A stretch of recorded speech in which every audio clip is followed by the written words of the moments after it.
जय श्री राम।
जय श्री राम।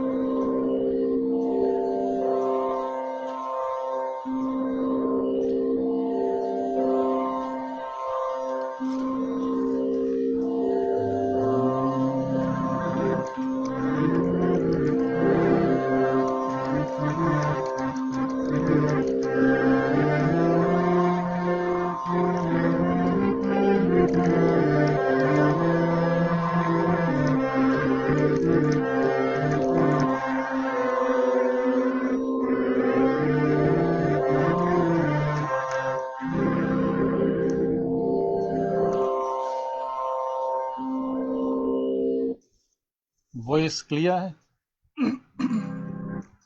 जय श्री राम ललिनी जी, समदिन जी, वॉइस और वीडियो क्लियर आ रही?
जय श्री राम।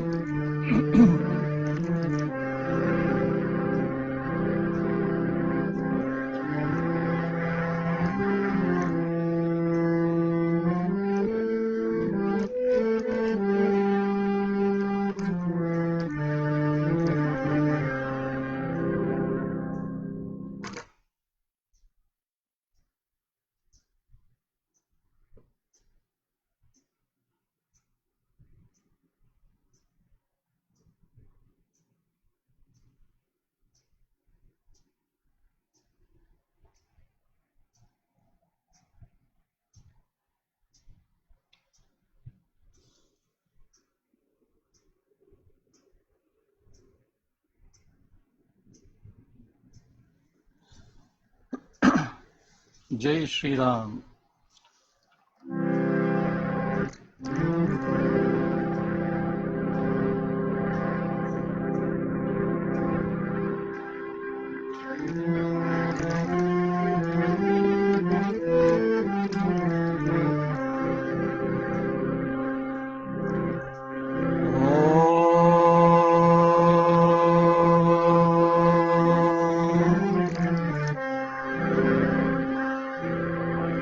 वक्रतुंड महाकाय सूर्यकोटि संप्रभा निर्विघ्नं कुरु मे देवा सर्वकार्येषु सर्वदा। अखण्डमण्डलाकारं व्याप्तं येन चराचरम् तत्पदं दर्शितं येन तस्मै श्री गुरवे नमः। अज्ञानतिमिरान्धस्य ज्ञानाञ्जनशलाकया चक्षुरुन्मीलितं येन तस्मै श्री गुरवे नमः।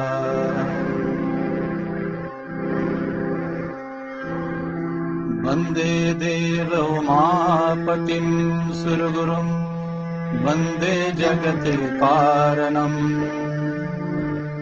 वन्दे पनन्यभूषणं मृगधरम् वन्दे पशूनां पतिम् वन्दे सूर्यशशाङ्कवैनयनं वन्दे मुकुन्दप्रियम् वन्दे भक्तजनाशय च वरद वन्दे शिवं सुन्दरम्। सर्वमङ्गलमाङ्गल्ये शिवे सर्वार्थसाधिके शरण्ये त्र्यंबके गौरी नारायणी नमोस्तुते नारायणी नमोस्तुते यं ब्रह्मा वरुणेन्द्ररुद्रमरुतः स्तुवन्ति दिव्यैस्तवैः वेदैः साङ्गपदाक्रमोपनिषदैः गायन्ति यं सामगाः ध्यानावस्थिततद्गतेन मनसा पश्यन्ति यं योगिनः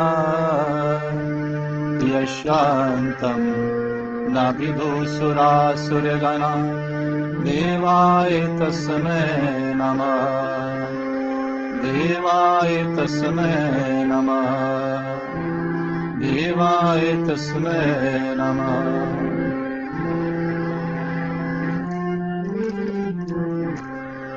या कुन्देन्दुतुषारहारधवला या शुभ्रवस्त्रावृता या वीणावरदण्डमण्डितकरा या श्वेतपद्मासना या ब्रह्माच्युतशङ्करप्रभृतिभिः देवैः सदा पूजिता सा मां पातु सरस्वती भगवती निशेषजाड्यापा निशेषजाड्यापा निशेषजाड्यापा।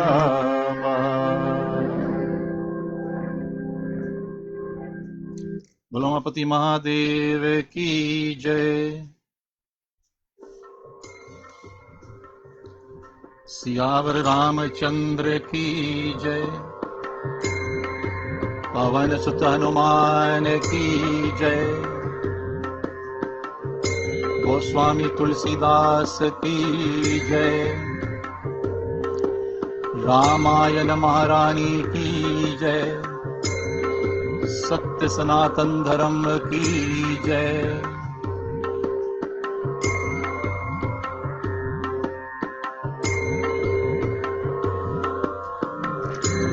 साउंड बराबर हो तो बस बोलना।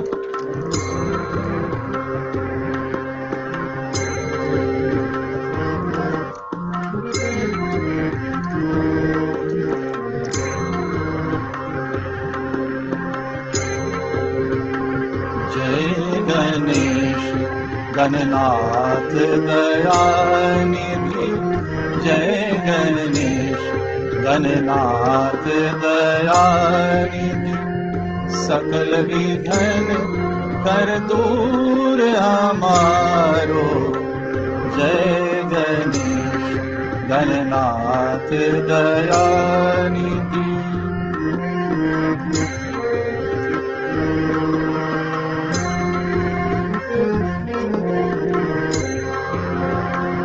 गाइए गणपति जगवंदन। गाइए गणपति जगवंदन। शंकर सुवन भवानी नंदन। गाइए गणपति जगवंदन।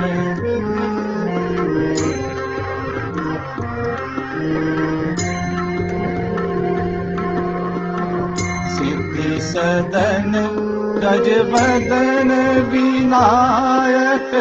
सिद्धि सदन गजवदन विनायक।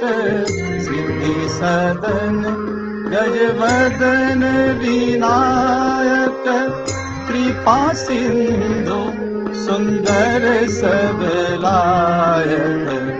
गाइए गणपति जगवंदन।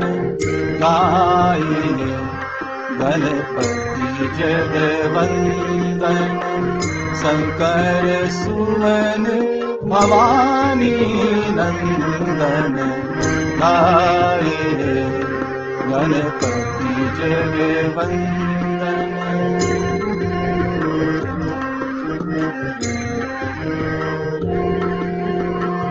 मोदक प्रिय मुद मंगल दाता मोदक प्रिय मुद मंगल दाता मोदक प्रिय मुद मंगल दाता विद्यावारिधि बुद्धि विधाता विद्यावारिधि बुद्धि विधाता गाइए गणपति जगवंदन गाइए गणपति जगवंदन शंकर सुवन भवानी नंदन गाइए गणपति जगवंदन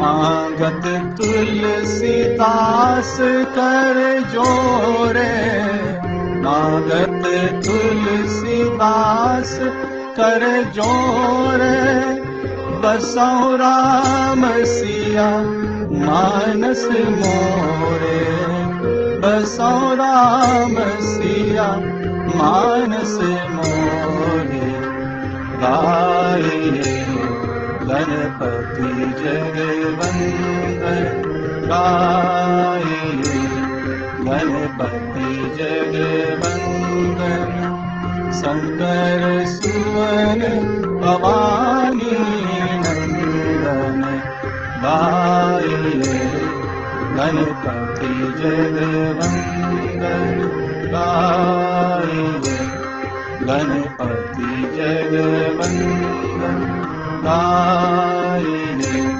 गणपति जगवंदन। बोलिए आदिशक्ति सरस्वती माता की जय। चलो हम सब मिलकर माँ सरस्वती की वंदना करते हैं। बोलिए गणपति महाराज की जय।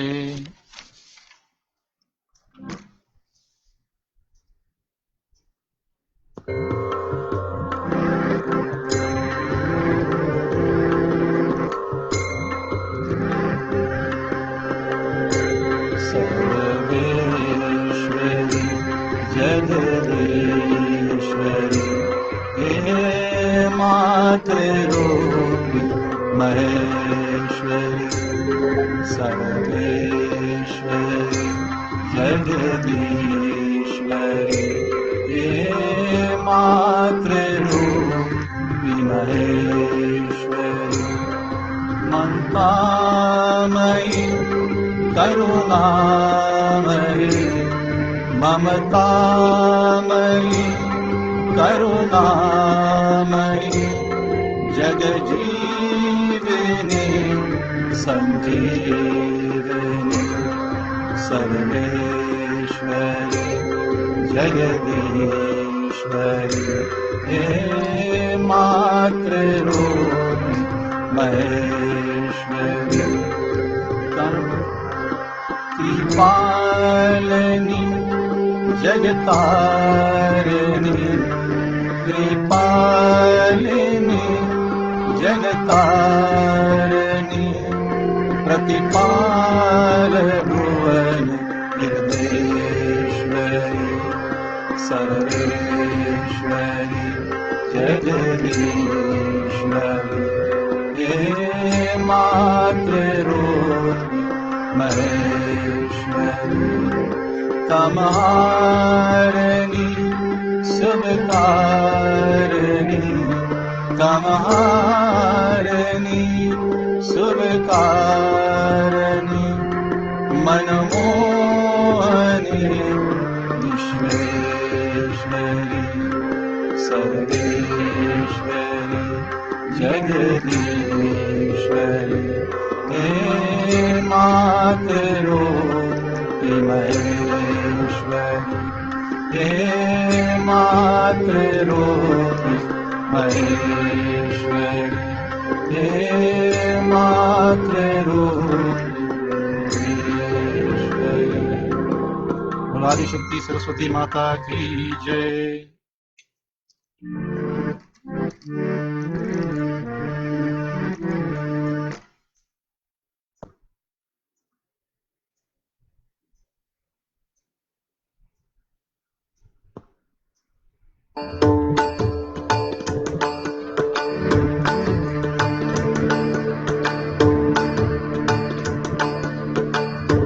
जरा सामने तो आओ राम जी, छिप छिप चलने में क्या राज है, तो छिप ना सकेगा परमात्मा।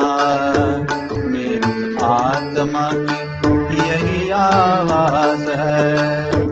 जरा सामने तो आओ राम जी, छिप छिप चलने में क्या राज है, तो छिप ना सकेगा परमात्मा।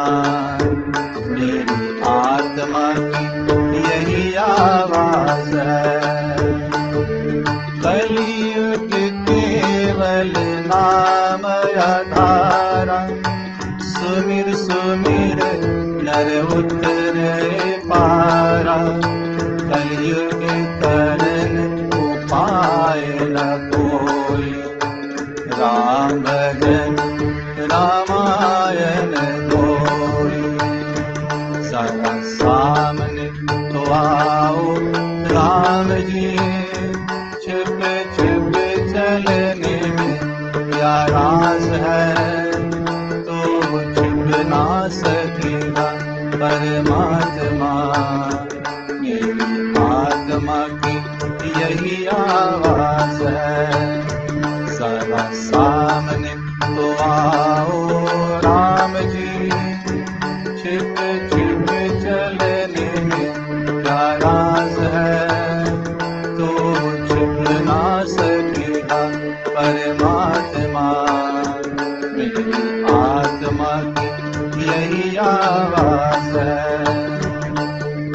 कलयुग केवल नाम आधारा, सुमिर सुमिर नर उतरे पारा। कलयुग करन उपाय न कोई, राम भजन रामायण कोई। जरा सामने तो आओ राम जी, छिप छिप चलने में क्या राज है, तो छिप ना सकेगा परमात्मा। मेरी आत्मा की यही आवाज है। मेरी आत्मा की यही आवाज है। मेरी आत्मा की यही आवाज है। सियावर रामचंद्र भगवान की जय। पवन सुत हनुमान की जय। उमापति महादेव की जय। तो आज का विषय कि रामायण में शिव जी की पूजन, शिव जी की कथा भगवान राम की कथा से पहले क्यों। ये बड़ा इंटरेस्टिंग सब्जेक्ट है और ध्यान से देखने में जीवन में काफ़ी चेंजेस आता है इसको समझने से। तो कहते हैं कि ये कथा जब राम कथा से पहले शुरू होती और जीवन में आज जब पूर्व पहले भी जितने युग हुए हैं, सतयुग से लेकर आज कलयुग तक जितने भी युग हुए हैं, इन सब में इंसान की क्या खोजता है। दो चीज को खोज में सब लोग हैं। एक है सुख, दूसरा है शांति। सुख और शांति के लिए सब कुछ हम करते हैं। लोग स्कूल के बाद यूनिवर्सिटी, यूनिवर्सिटी के बाद नौकरी इत्यादि जो भी कुछ हम करते हैं, मंदिर जाते हैं, मस्जिद, जो भी कुछ करते हैं, द एंड गोल इज कि सुख शांति जीवन में हो, और वो सुख शांति का प्रतीक है भगवान राम और माँ सीता। भगवान राम सुख का प्रतीक है। भगवान Ram is happiness, joy in our life. उसकी कृपा हो तो जीवन में सुख शांति, सुख आएगा, हैप्पीनेस, जॉय। और माँ की कृपा हो तो जीवन में अपार शांति है, जीवन में पवित्रता है, श्रद्धा है। तो सुख शांति के पाने के लिए सिया राम की प्रागट्य जीवन में होना चाहिए। अगर आप कितने भी कोशिश, कितने लोग आगे आएंगे। अभी देखो स्टीव जॉब्स को सुख शांति के लिए क्या किया बनाया, लेकिन कैसे जीवन और कैसा उसका अंत। ऐसे बहुत सारे लोग पैसे के पर सोने वाले, उनका जीवन देखो और उनका अंत देखो। किसी को सुख शांति का झलक नहीं मिलता। कभी काल ऐसे बूंदे छिट्टा पड़ती है, लेकिन सच्चा सुख शांति मिलता नहीं। इस सुख शांति को पाने के लिए जीवन में श्रद्धा विश्वास की बहुत आवश्यकता है। Is very important. विदाउट श्रद्धा विश्वास, विदाउट बिलीव एंड फेथ, हमें सुख शांति जीवन में नहीं मिल सकती। इसलिए विश्वास का जो प्रतीक है वो है भगवान शिव, और श्रद्धा का जो प्रतीक है वो है माँ पार्वती। तो इन दोनों के बिना भगवान राम और माँ सीता हमारे जीवन में नहीं आ सकते। और इस ग्रंथ को जब शुरू करते हैं गोस्वामी तुलसीदास जी रामचरितमानस की, तो पहला श्लोक में वो क्या करते हैं, माँ सरस्वती की वंदना पहले, फिर बाद में गणेश जी की वंदना, फिर सेकंड श्लोक में भगवान शिव और माँ पार्वती की वंदना करते हैं। लास्ट में जाकर कहीं भगवान राम की वंदना होती है। तो यहाँ पर माँ सरस्वती की वंदना इस कारण से पहले करते हैं कि ये पढ़ने लिखने वाली काम थी, सुनने सुनाने वाली काम है, ये गाने वाली चीज है। तो इसमें माँ सरस्वती की अति आवश्यकता है। माँ सरस्वती और ऊपर से माँ पहले, फिर बेटा बाद में। इधर गणेश जी हर एक ग्रंथ में, हर एक पूजा पाठ में, किसी भी काम में गणेश जी को पहले, लेकिन यहाँ तुलसीदास जी माँ को पहले रखते हैं। तो ये माँ का महत्व दिखाया है, एक ज्ञान का महत्व दिखाया है। द पावर ऑफ विजडम, माँ सरस्वती जो पावर ऑफ विजडम कितना इंपॉर्टेंट है। ज्ञान, और विदाउट दिस विजडम जीवन में शांति तो आ ही नहीं सकती। ज्ञान के बिना शांति नहीं आती, ज्ञान के बिना भक्ति भी नहीं होता। तो यहाँ कहते हैं दूसरे की तब विनायक की, यानी कि गणेश जी की वंदना करते हैं। तो गणेश जी की वंदना श्रद्धा और विश्वास पाने के लिए, और श्रद्धा और विश्वास आ जाए तो सुख शांति आ जाएगी। यानी कि शिव जी और माँ पार्वती मिल गए, और तब ही राम जी और माँ सीता आते हैं जीवन में।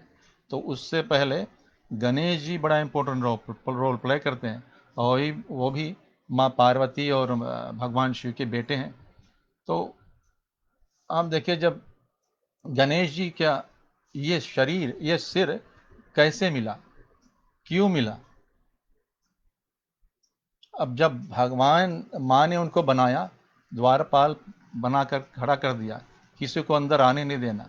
भगवान शिव आए और भगवान शिव ने को रोका, तो भगवान शिव कहते हैं कि ये मेरा ही घर है, और जिसको तुम अम्मा बोल रहे हो वो मेरा पत्नी। तो भी सुनते नहीं है बात। बाद में देवता लोग आए, ब्रह्मा आदि देवता सब आए उनको समझाने, किसी की बात सुनता नहीं है। नंदी भृंगी आदि गण भी आए, उनकी बात नहीं सुनता, किसी की बात नहीं सुन रहा है। अंत में भगवान शिव ने क्या किया, उसका सर धड़ से अलग कर दिया। और जब माँ ने जिद करी, तो माँ ने जिद की, तो भगवान शिव की कृपा हुई और भगवान शिव ने उनको एक गज, एक हाथी का सिर दिया। हाथी का सिर अपने बेटे को। भगवान शिव जी तो भोले नाथ हैं, दयालु है, कृपालु है, फिर भी गणेश जी को हाथी का सिर दिया, और उस हाथी में बड़ा सा कान है। तो गणेश जी तो सुन रहे थे किसी की बात। यहाँ गणेश जी को कान का प्रतीक ये है कि the power of listening is very important. जो श्रद्धा विश्वास चाहिए, सुख शांति जीवन में चाहिए, तो लिसनिंग, सुनना बहुत इंपॉर्टेंट है। अगर सही तरह से हम सुनते नहीं हैं तो जीवन में सच्चा ज्ञान नहीं आता है, और हमारे जीवन में बस प्रश्न और टेंशन, स्ट्रेस होता है। तो गणेश जी कहते हैं कि जब सुनते हैं तो चुपचाप सुनना है, बस उसका किसी चीज़ का एनालिसिस नहीं करना।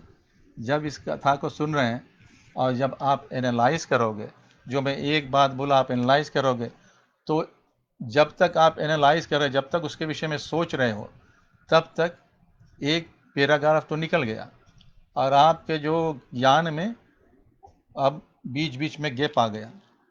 तो गैप के कारण बहुत प्रश्न, बहुत इश्यूज होंगे। तो गणेश जी वो कह रहे हैं कि सुनना इज वेरी इंपॉर्टेंट। फिर गजमुख दिया है कि इस वन में सबसे स्मार्ट जानवर ये हाथी है।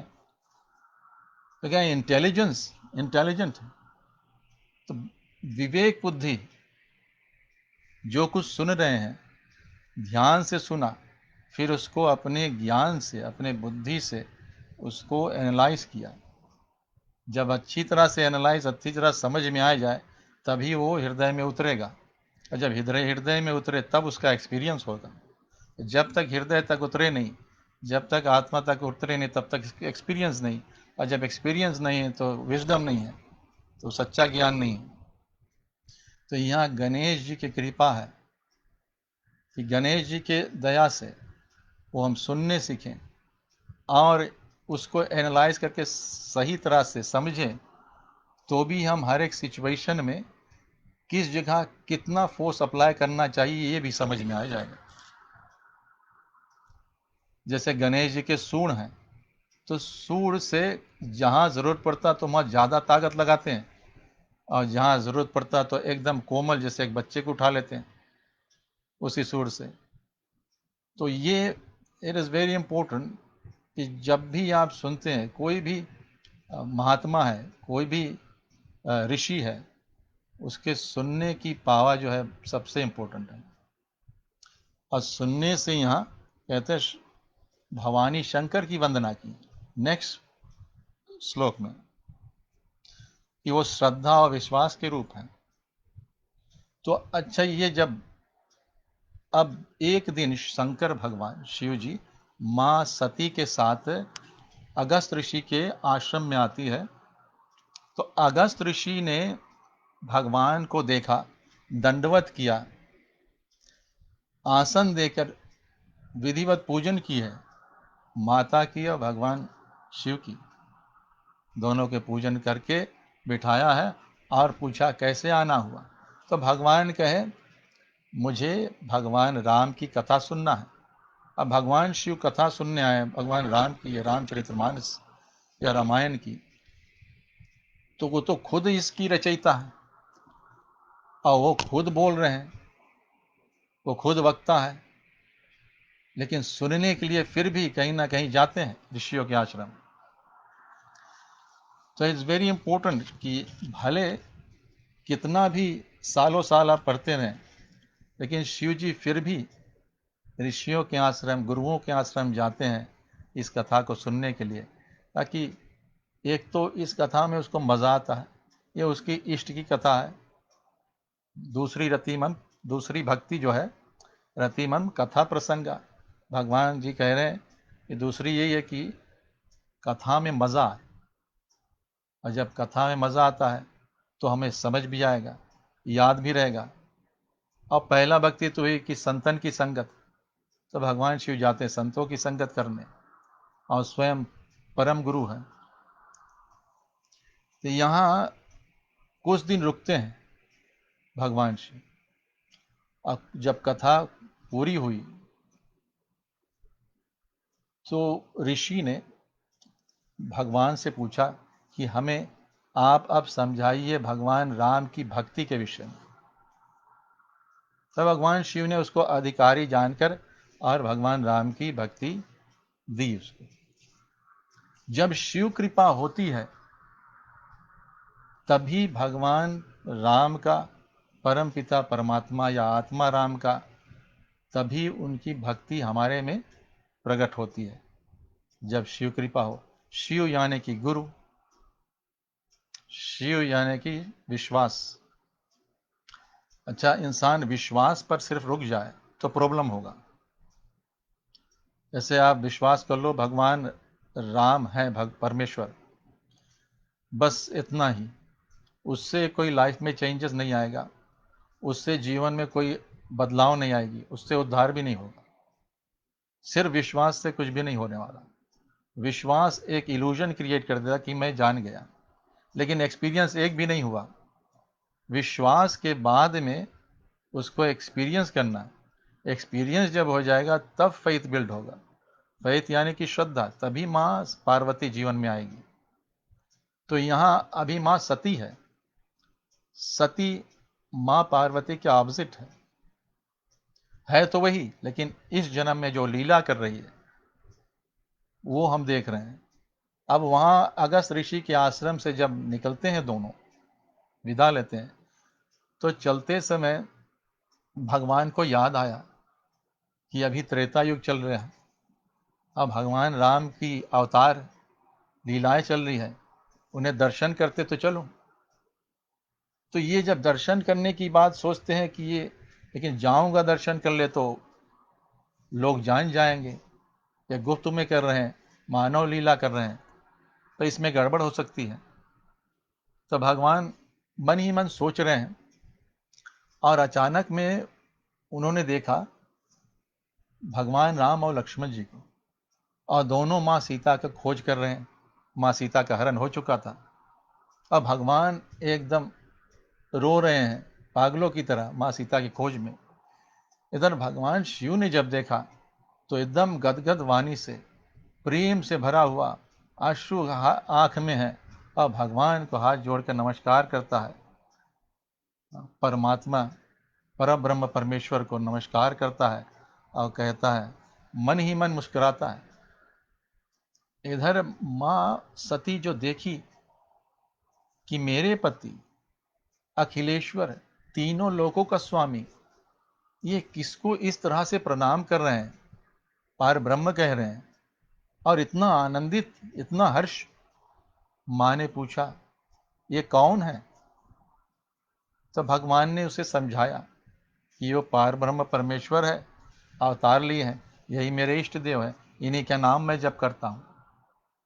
तो माँ ने जो भगवान की लीला देखी कि एक पार ब्रह्म परमेश्वर जिसको सब कुछ पता है, जैसे मेरे शिव जी त्रिलोका के स्वामी हैं, तीनों काल को पता है, 5 प्रेजेंट फ्यूचर सब कुछ जानते हैं, यहाँ वहाँ की बात क्या नहीं जानते। तो अगर वो पर ब्रह्म परमेश्वर है तो कैसे उनको पता नहीं है कि ये इनकी पत्नी कहाँ गुम हो गई, और इस तरह से रो रहे हैं, भरम हो गया। और ये भरम अब ये हुआ उस समय जब ये राम कथा जो चल रहा है, वो रामलीला जो चल रही थी, वो सुनकर आ रहे हैं अगस्त ऋषि। अगस्त ऋषि ने यही कथा सुनाया था पूरा। तो इससे यही पता चलता है कि माँ सती ने उस कथा को सुना नहीं। She was hearing but not listening.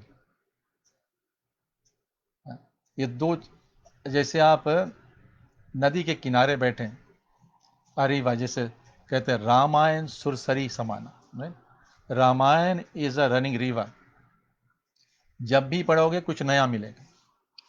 Ramayan is a running river, और सुरसरी यानी देवताओं का रिवर। तो उसके किनारे आप बैठो जाकर, तो आवाज तो पूरा सुनाई देगा, मन शांत होगा, शरीर भी रिलैक्स हो जाएगा। लेकिन कुछ देर तक वहां से गए, फिर वही पहले जैसे था। लेकिन एक और जो है, जो उसमें जाता है, जाकर उसमें से सोना लेकर आता है। जैसे यहाँ सियारा नवादा माउंटेन्स में बहुत सारे ऐसे नदियां बह रही जिसमें सोने भी बहते हैं। तो अगर आपको पता है, आप जाओ तो वहां से अभी भी सोना लोग पाते हैं, अभी भी सोना लेकर आते हैं। तो ऐसे सुनने और ध्यान से सुनने, hearing and listening, there is two things. तो रामायण में जाना, इस तरह से हमारे पूर्वज कहते थे, रामायण सुनने नहीं जाना, रामायण में डूबने जाना। तो रामायण में जाना जैसे रीवा में जाना है। तो इस रीवा को जो बह रहा था अगस्त ऋषि के आश्रम में, माँ के आंखों कानों में आवाज जा रही थी, बट सुन नहीं रही थी। वो ये समझी कि ये ऋषि मेरे और मेरे पति की पूजन कर रहा है, मेरा पति महागुरु, और ये सारे कथाओं, अमर कथाओं का वक्ता तो यही है। तो ये ऋषि मुझे क्या सुनाएगा? अहंकार, अहंकार है। तो अहंकार वश हमारा ज्ञान मंदा पड़ जाता है। एक बार अहंकार आ गया तो विवेक बुद्धि, जो ज्ञान है, नॉलेज, इंटेलिजेंस है, और जो विजडम है, उसको ढक देता है। तो देखो, कथा किस तरह से सुनना जाए और ना सुना जाए ठीक तरह से, तो जीवन में कैसे प्रॉब्लम्स आ सकते हैं। और इस तरह के प्रॉब्लम आज भी लोगों के जीवन में आते रहते हैं। कितने लोग सालों साल से कथा सुन रहे हैं और ऐसे ऐसे प्रश्न पूछेंगे, आप खाली आप सुनते रह जाओ कि ये क्या कर रहे हैं, क्या सोच रहे हैं, क्या समझ रहे हैं। तो देयर लिसनिंग क्या बहुत वो है। कितने लोग तो फिल्टर लगाए हैं, प्री कॉन्सीव नोशंस, उनका फिल्टर है, उस फिल्टर से जो सुनते हैं, बाकी सब कुछ फिल्टर, जो उसको सुनना है, जो समझना, अपने हिसाब से समझते हैं। तो यहाँ माँ सती ने पूछा तो नहीं माना, भगवान ने जो समझाया तो नहीं मानी, और बहुत तरह से भगवान ने समझाया, लेकिन बात नहीं मानी। तो भगवान मन ही मन समझे कि ये अब उस परमेश्वर की लीला है, तो जो हो तो वही हो। तो कहते हैं अगर आपको विश्वास नहीं है तो जाकर परीक्षा लो, लेकिन ध्यान रहे, होशियारी से, दिमाग से, यूज योर विजडम, कैसे परीक्षा लेना। तो अब देखो, यहाँ एक तो कथा सुना नहीं, अब दूसरा गुरु की बात को भी नहीं मानती है। तो बहुत ऐसे लोग कथा सुनते नहीं, फिर प्रश्न करेंगे, प्रश्न का जवाब जो मिलता है तो उसको मानेंगे नहीं, नहीं हमें प्रमाण चाहिए, तो फिर उसको कहते जाओ प्रमाण ले।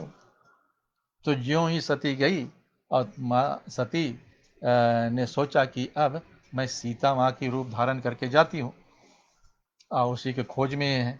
तो ये एकदम उधर से भगवान राम जी आ रहे हैं, माँ सती सीता के रूप धारण करके उनके सामने से आ रही है।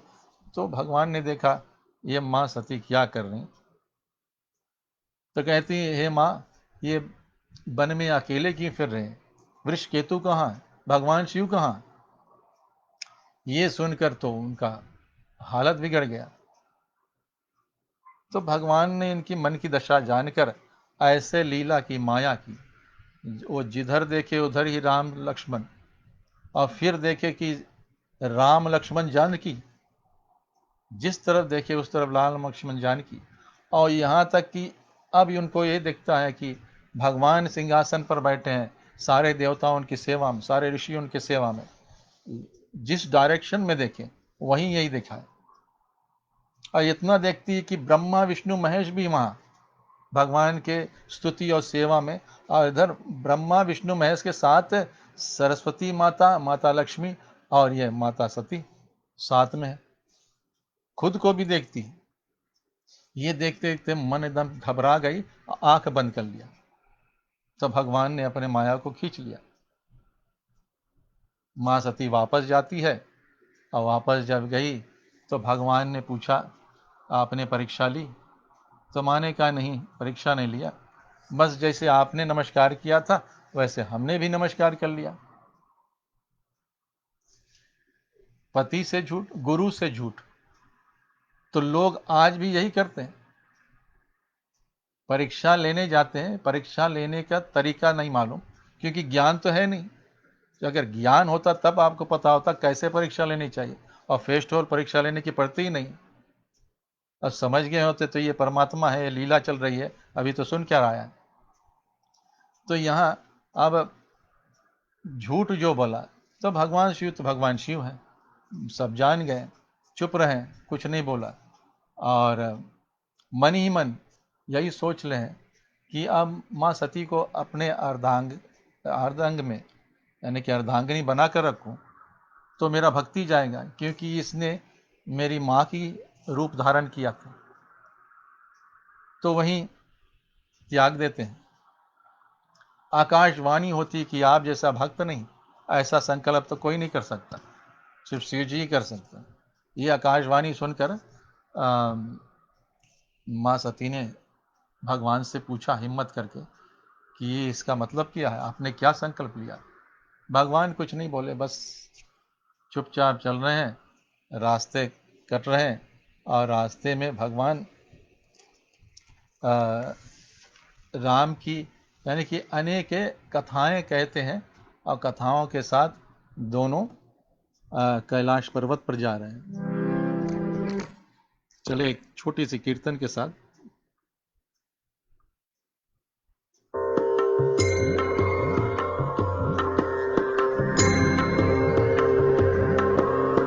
सीताराम सीताराम सीताराम कहिए, जाए विधि राखे राम, गाए विधि रहिए। सीताराम सीताराम सीताराम कहिए, जाए विधि राखे राम, गाए विधि रहिए।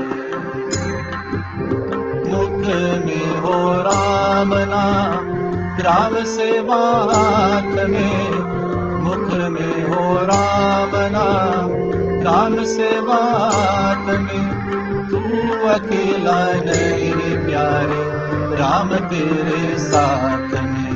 विधि का विधान जाए, लीला सही है, जाए विधि राखे राम, गाए विधि रहिए। सीताराम सीताराम सीताराम कहिए, जाए विधि राखे राम, गाए विधि रहिए। जाए विधि राखे राम, गाए विधि रहिए। जाए विधि राखे राम, गाए विधि रहिए। बोलिए सियावर रामचंद्र भगवान की जय। तो इस तरह से कथाओं को कहते हुए मार्ग में जाते जाते कैलाश पहुंचते, तो कथा फिर भगवान सुना रहे हैं कि कुछ कथाओं से ज्ञान उपलब्ध हो। जैसे गीता पाठ कर दो तो इतना इजी नहीं समझने में। लास्ट सेशन में वो लक्ष्मण गीता किया, तो उसमें जो कुछ समझाना तो थोड़ा छोटी सी कथा से समझने में आता है। तो भगवान कथा सुनाते सुनाते कैलाश पहुँचे। वहाँ जब गए तो बस आसन लगाया और अखंड समाधि लग गई।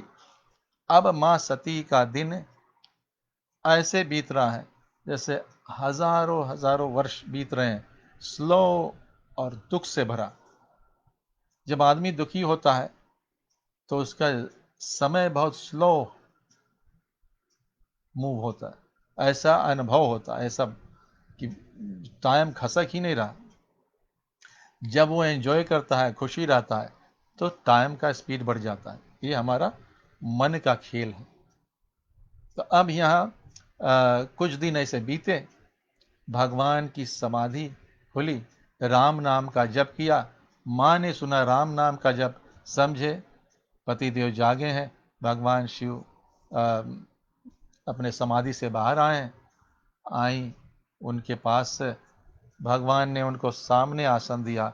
बस कथा ऐसे चल रही थी तो इधर प्रजापति दक्ष जो माँ सती के पिता है उसने यज्ञ का आयोजन किया। तो ऐसा यज्ञ जिसमें सबको बुलाया एक्सेप्ट भगवान शिव और माँ पार्वती को, तो इनको इनविटेशन नहीं है।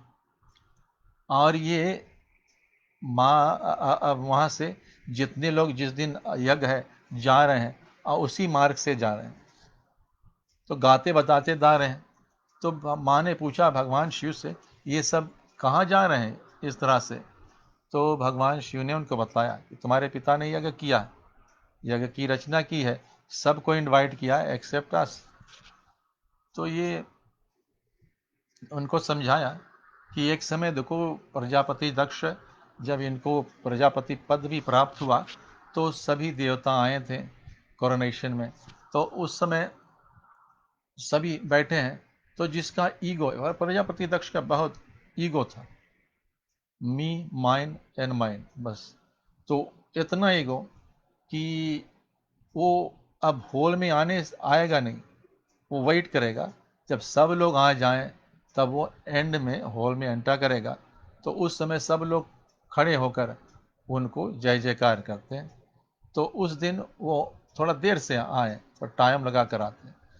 भगवान शिव सभा में वो थे, लेकिन आंख बंद हो गई और थोड़ा ध्यान में मगन हो गए। और इधर तब दक्ष प्रजापति आए, सभी लोग खड़े होकर नमस्कार किया, जय जयकार की। शिव जी तो अपने ध्यान में मगन थे। दक्ष को ये बड़ा चुभा, जितना बड़ा अहंकार हो उतना बड़ा चोट लगता है। तो दक्ष बहुत दुखी हुए और मन ही मन सोच रहे हैं कब इसका बदला मैं लूं। आज वो दिन आया, इसकी योजना किया, सबको बुलाया, इनको नहीं बुलाया। तो माँ सती कहते हैं कि पिता के घर क्या न होता। तो कहते हैं भगवान कि वैसे तो आप पिता के घर किसी भी समय जा सकते हैं, लेकिन स्पेशली इस समय सबको न्योता दिया है, आपको नहीं दिया, हमें नहीं दिया, तो इस समय तो जाना बिल्कुल नहीं जाना चाहिए, जाओगे प्रॉब्लम ही होगा। तो लेकिन अब देखो फिर भी नहीं मानी भगवान की बात, गुरु की बात नहीं मानती है, क्योंकि दक्ष की पुत्री है, उसका भी प्रभाव इस शरीर में है, क्योंकि दक्ष के थ्रू आई है ये शरीर।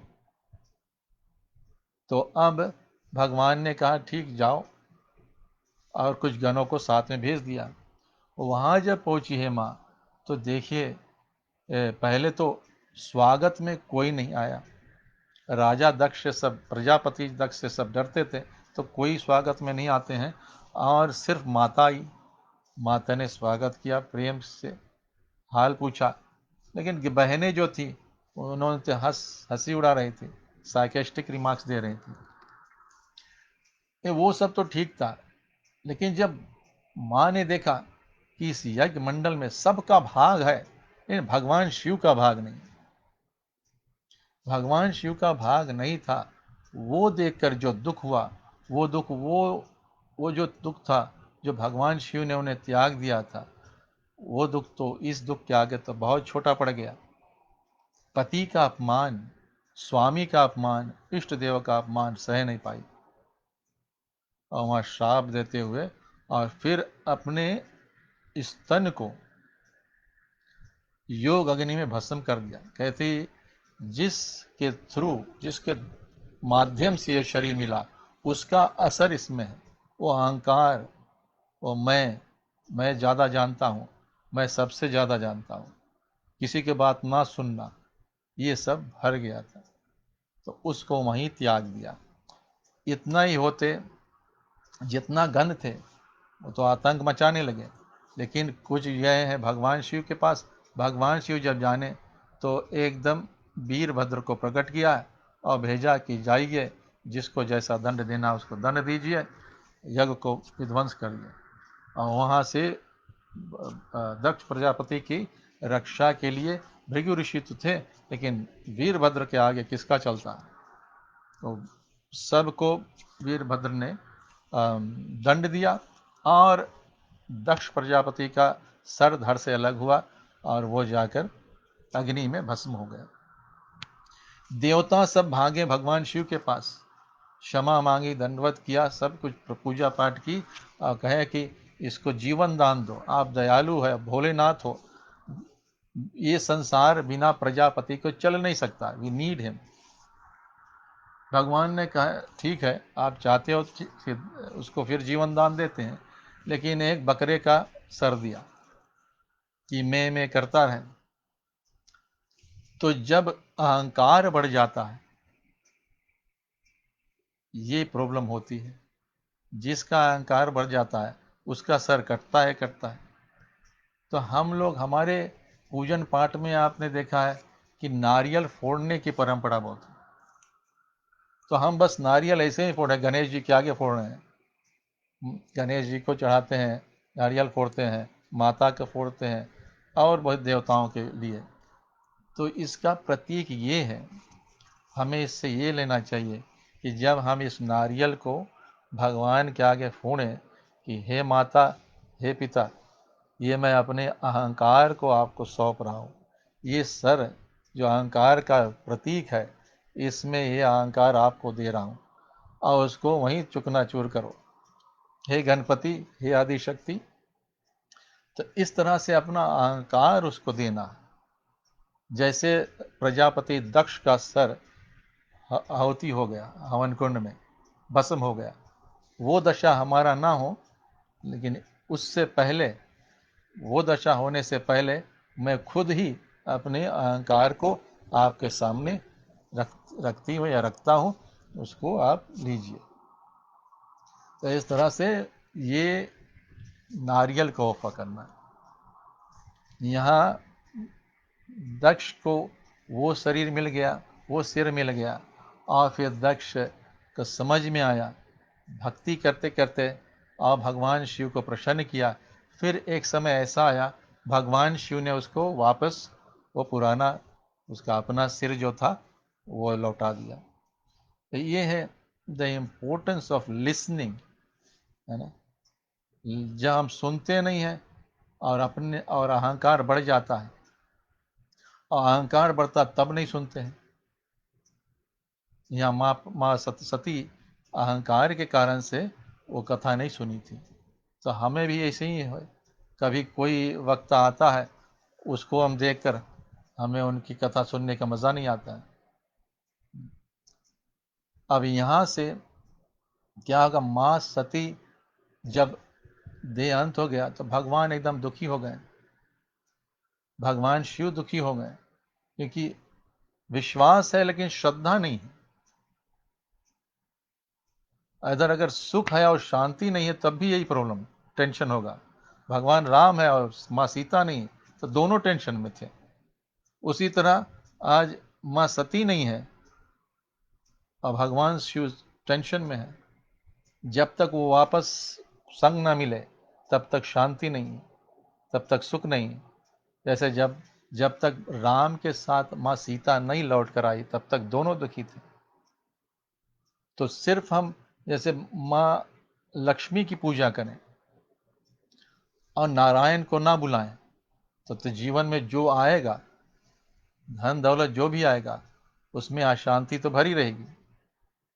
और जब सिर्फ माँ को बुलाओगे तो माँ उल्लू पर चढ़ के आती है। तो हम तो वैसा नहीं चाहते हैं। हम चाहते हैं माँ जब आए तो हमारे अपने साथ नारायण को लाए और वो गरुड़ पर बैठ कर आए। तो जीवन में जब दोनों आते हैं तो जीवन में सुख शांति, माँ लक्ष्मी आए और नारायण दोनों हो, विष्णु भगवान साथ में हो, तब जीवन में सुख शांति। सिर्फ लक्ष्मी हो, नारायण नहीं हो तो प्रॉब्लम ही प्रॉब्लम। पैसा हो गया लेकिन प्रॉब्लम। आप देखो जितने सेलिब्रिटीज, माइकल जैक्सन, जैसे रॉबिन विलियम्स, इस तरह के कितने सेलिब्रिटीज, इनके पास पैसा सब कुछ भरा हुआ है, सुख के सारे साधन हैं, लेकिन शांति है ही नहीं जीवन में। आधा है, आधा नहीं है। उसमें आदमी डिप्रेस्ड होकर, सब कुछ होते हुए फिर भी डिप्रेस्ड होकर और सुसाइड करते हैं। तो ये राम कथा है, इसमें शिव जी का कथा इस कारण से आता है कि श्रद्धा और विश्वास इज वेरी इंपॉर्टेंट। विश्वास के साथ विश्वास has to be transformed into श्रद्धा, believe has to get transformed into faith. जब तक वो फेथ नहीं बनेगा तब तक हमारा चेंज लाइफ में चेंजेस नहीं आ सकता। तो यहाँ से अब माँ जाती है हिमालय के यहाँ, और वहाँ माँ पार्वती के रूप में प्रकट होती है। अब देखो, हिमालय जिसको कोई हिला नहीं सकता, अब माँ पार्वती आई तो श्रद्धा कैसे आया? तो इस कथा में आप देखेंगे कि माँ पार्वती को भगवान जब नारद मुनि जी आए और उनको ज्ञान दिया, उनके विषय में बतलाया और कहे कि तपस्या करके भगवान शिव को पाना है, तो माँ ने उसी विश्वास को लेकर अब उस पर काम करना शुरू किया। now the विश्वास इन एन एक्शन, करते करते तपस्या करते करते वापस वही शिव से वापस मिलती है, विवाह हो जाता है और संग में फिर हो जाते हैं, तब जीवन में सुख शांति दोनों आती है। इट इज वेरी इंपॉर्टेंट ना, इस रामचरितमानस में या सबसे इंपॉर्टेंट है कि जीवन में कैसे सुख और शांति आए। यहाँ जब माँ पार्वती के साथ विवाह हो जाती है तो साथ में रहने लगते हैं। अब श्रद्धा और विश्वास से जो प्रकट होता है वो है गणेश। सुनने की शक्ति, सोचने की शक्ति, विचार करने की शक्ति, the power of wisdom, intelligence, सब कुछ उसी से प्रकट होने लगता है। चलो हम भगवान शिव के भजन के द्वारा उनको स्तुति करते हैं।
सब देवों में देव निराले।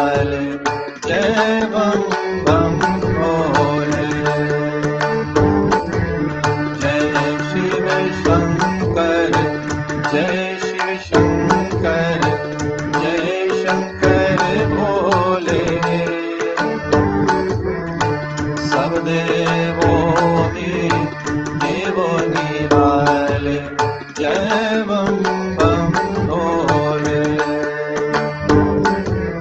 तेरे नाम अनेको बाबा, तेरी महिमा न्यारी। तेरे भेद अनोखे सबसे क्या जाने संसारी। तेरे नाम अनेको बाबा, तेरी महिमा न्यारी।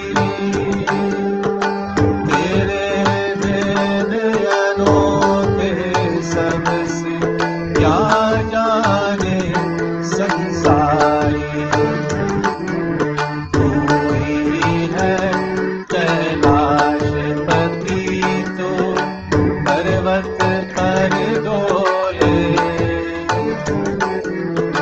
सब देवों में देवो निराले, जय बम बम भोले। जय शिव शंकर, जय शिव शंकर, जय शंकर भोले। सब देवों में देवो निराले, जय बम बम भोले। शीश तुम्हारे गंगा मैया, चंद्रशेखर पर सोहे। तन पे सर्प विचरते रहते, भक्तों के मन मोहे। शीश तुम्हारे गंगा मैया, चंद्रशेखर पर सोहे। तन पे सर्प विचरते रहते, भक्तों के मन मोहे। उसको कैसा कष्ट जगत में नाम तेरा जोले। सब देवों में देवो निराले, जय बम बम भोले। जय शिव शंकर, जय शिव शंकर, जय शंकर भोले। सब देवों में देवो निराले, जय बम बम भोले। सब देवों में देवो निराले, जय बम बम भोले। सब देवों में देव निराले, जय बम बम भोले। उमापति महादेव की जय। तो Mahadev is very important in our life. उनके बिना भक्ति नहीं मिल सकती, उनके बिना ज्ञान नहीं। भक्ति बिना ज्ञान के नहीं आ सकती, ज्ञान गुरु के बिना नहीं आ सकता, गुरु बिना सत्संग के नहीं आ सकती, और सत्संग राम कृपा बिना नहीं। कहते हैं सत्संग से विवेक होता, और राम कृपा बिना सुलभ न हुई। तो ये जो हम सत्संग करते हैं, इस सत्संग के विवेक जागता है, और हमें गुरु शिव जी की तरह हो। शिव जी यानी कि प्रज्ञावान, जिसमें एक्सपीरियंस हो, संसार का एक्सपीरियंस, आत्मा का ज्ञान, परमात्मा का ज्ञान एक्सपीरियंस के द्वारा।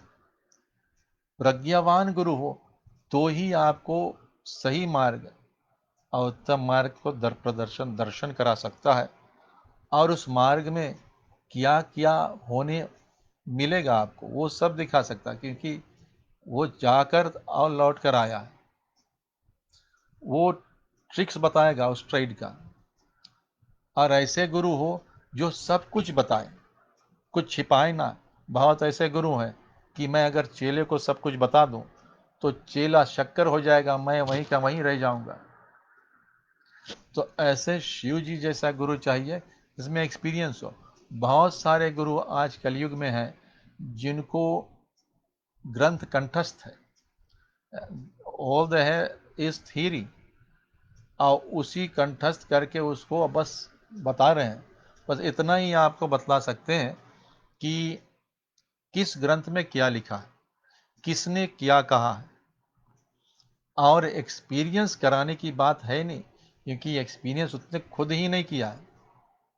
गुरु वो चाहिए शिव जी की तरह जिसमें एक्सपीरियंस हो, जो दयालु हो, कृपालु हो, और जो सब कुछ लुटाने को तैयार है। अपने पास कुछ नहीं रखा। भगवान शिव को भजनों में सुनो कि धन धन भोले नाथ बाट दिए, तीनों लोक एक पल भर में, ऐसो दीन दयालु दाता, कौड़ी नहीं खजाने में। खजाने में कुछ भी नहीं, सब कुछ दान में दे दिया। तो ऐसे गुरु चाहिए। ऐसे गुरु नहीं जो थोड़ा अपना लिए बचा कर रखे और उसके साथ मर जाए, चेलों को पूरा नहीं देते।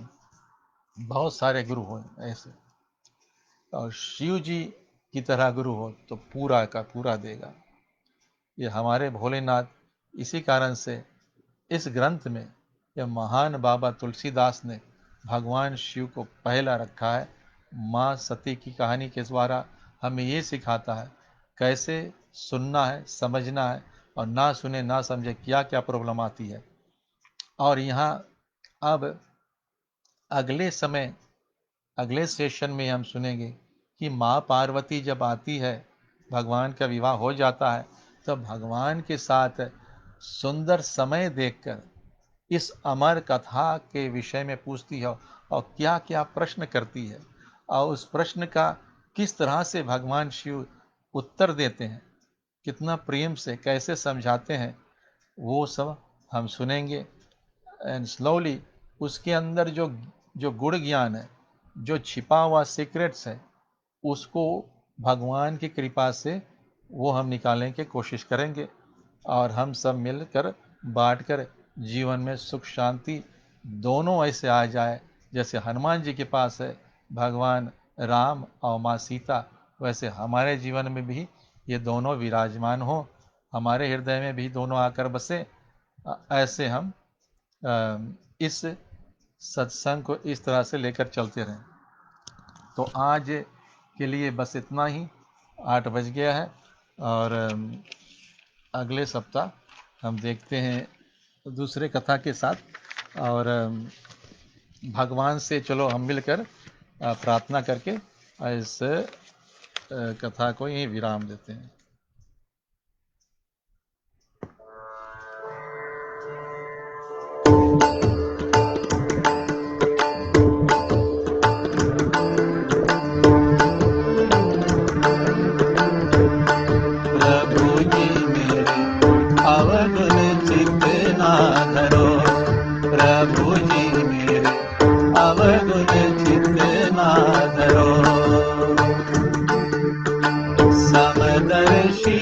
प्रभु नाम तिहारो, समदर्शी प्रभु नाम तिहारो, चाहे तो पार करो प्रभु जी मेरे, अवगुण चित ना धरो प्रभु जी मेरे, अवगुण चित ना धरो।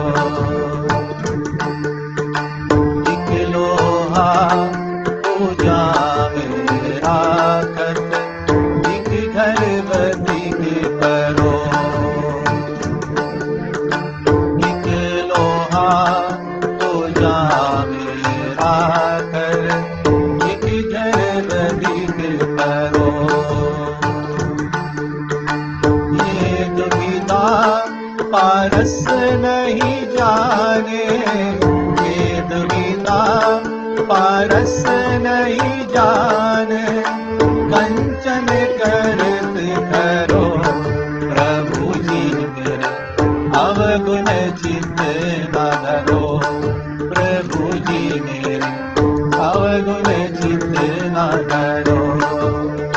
समदर्शी प्रभु नाम तिहारो, समदर्शी प्रभु नाम तिहारो, चाहे तो पार करो प्रभु जी मेरे, अवगुण चित्त ना धरो प्रभु जी मेरे, अवगुण चित्त ना धरो।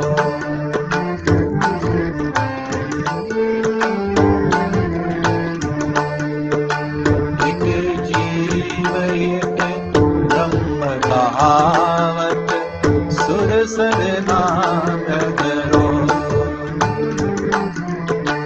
एक जीव एक ब्रह्म कहावत, सूर शाम जगरो।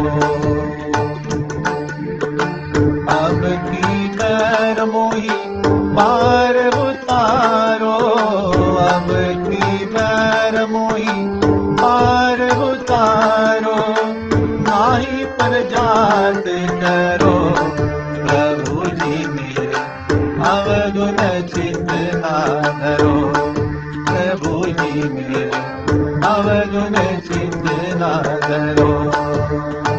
समदर्शी प्रभु नाम तिहारो, समदर्शी प्रभु नाम तिहारो, चाहे तो पार करो प्रभु जी मेरे, अवगुण चित्त ना धरो प्रभु जी मेरे, अवगुण चित्त ना धरो प्रभु जी मेरे, अवगुण चित्त ना धरो। बोलिए पवन सुत हनुमान की जय, उमापति महादेव की जय, सियावर रामचंद्र भगवान की जय। आप सबको सादर प्रणाम, बार बार नमस्कार। जय सिया राम, जय सिया राम, जय सिया राम। इस कथा को यहीं विराम देते हैं।